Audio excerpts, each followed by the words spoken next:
Hello again, everyone. This is Randy, your sewing machine man, and today we're looking at a brother.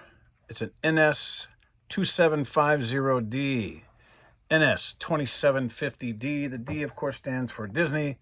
It's a brother machine, and this comes with the combo embroidery unit. You can get the embroidery unit with it, so you can do all your Disney doodads. It has all the designs that they give you with the Disney stuff.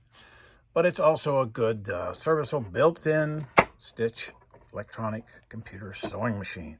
And I'll scan this up here, pan up rather, so you can see it's got, I don't know, a couple hundred stitches, all the stitches you'd ever need to make something or to make a quilt or garment, whatever you want to do.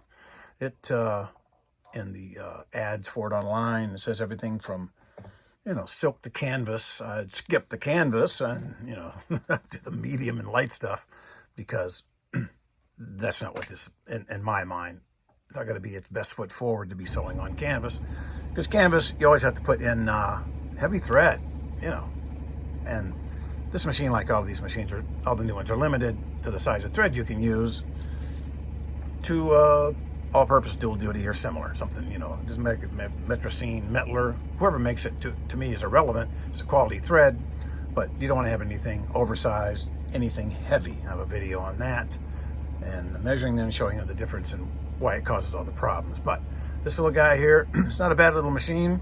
I'm not against the brothers once you get up into a better price point. This one sells for probably about $1,500. I see them for $9.99 and nonsense like that, but you got to be careful when you see one that everybody's got it for $15 and somebody has it for $9.99. You might be looking at maybe it was a repack, and that's an industry term. A repack means somebody bought it, maybe used it, maybe they didn't, maybe they sent it back, but it got repacked and they sent it back out to you. And a $500 discount may be good enough for you, or you may not be crazy about that because they may have sent it back for some reason, like something wasn't working up to speed. Now, if you get a brand new machine and you get it and you think, well, everything's got to be fine, it's a brand new machine. Have you ever bought a new car? Yeah, I just bought a new Toyota Tacoma. Man, it is a dandy. But I'm like 3 days into it, and a thing flashes up on the screen. It says, consult your dealer. It's got this problem. And oh my God, I got a hold of them. They had no idea what I was even talking about. I took a screenshot of it, sent it to them, and they said, I don't know, bring it in. So I figured it out myself. I went online, watched a couple YouTube videos, and figured it out myself. It had to do with a gas cap issue because it didn't have enough pressure on it. Little things like that you'll get with new machines that are electronic and have sensors. This one came in because new, and it was looping underneath, a little, not big loops, but just a little bumps underneath. It's not balanced. It looks real nice on top, and then underneath you got that little bump where it's hanging down. You're like, well, what the heck? It's a brand new machine. Well, when they get these machines from the, brand new, you get it from the factory, and they have it set up to sew embroidery and sewing machine. And that's a fine line, because when you're sewing, the tension can be balanced one way. When you embroider, it's going to lean toward the underneath tension being a little bit tighter. Now, underneath, down in here, is your tension on your bobbin case. And there's a tiny little screw on your bobbin case that I show you. The right one on the bobbin case holds the apparatus together, this whole deal here. And the one on the left, this actually adjusts your tension. See, I got a tiny little screwdriver that, like, maybe use on your hand, eyeglasses, but you turn it to the right to tighten it, and back to the left, excuse me, to loosen it. And it doesn't take much. Maybe a quarter turn makes all the difference in the world. Now, this one, the bottom was tight because, I'm going to sneeze. There you go. No extra charge. Usually on embroidery, when you're embroidering, you're going to see the bottom is a little tighter, because you never want your stitches to come up. When you're embroidering, when you're doing a pattern, you don't want to see around the edges of Mickey Mouse or Donald Duck or Minnie or, what was that over there? Daisy. I almost forgot. Sorry, Daisy. So when you're doing your pattern, you don't want the bottom to come up. The bottom's white, you come up, and all your colors will be tinged with white. You don't see that. So the bottom is generally, whenever you embroider, the bottom is generally tighter than the top. Now, when you throw it into just regular sewing machine mode and take your embroidery unit off, the same tension on there. That's an analog tension. There's nothing electronic about that. You set that And what it is what it is. So if it's tight, it's going to be tight. So when you throw it on regular sewing, it'll override the top setting, and it'll instruct you to go over here to your keypad, your touchpad, up here, and it'll say tension. See, it says 4. You can go plus, plus, plus, plus, plus. The customer said she had it all the way up to 6 to get it to work out. Well, that means every time you turn the machine on and off, it's going to default to 4, because that's the default setting. And you have to override it every single time in order to get the stitch to balance. Now, the way to work around that is they have a combo up here on the top. They have the combo electronic and analog. See, when you raise and lower your presser foot, you have a solenoid release. When you raise this up, watch this right here. Watch it open. When I raise it up, open. See that? Releases the tension. Closes. Opens. Closes. There's not like on a regular, like a 158 Kentmore or a Singer 401, there's a pin that pushes. It's actually manually operated. It pushes and opens manually. This has a solenoid in there, and the solenoid pulls and opens and closes. See how it rotates? That's electronic. Now, it's going to go back to 4. You turn the machine off. You can have it on 6. Turn it off, turn it back on,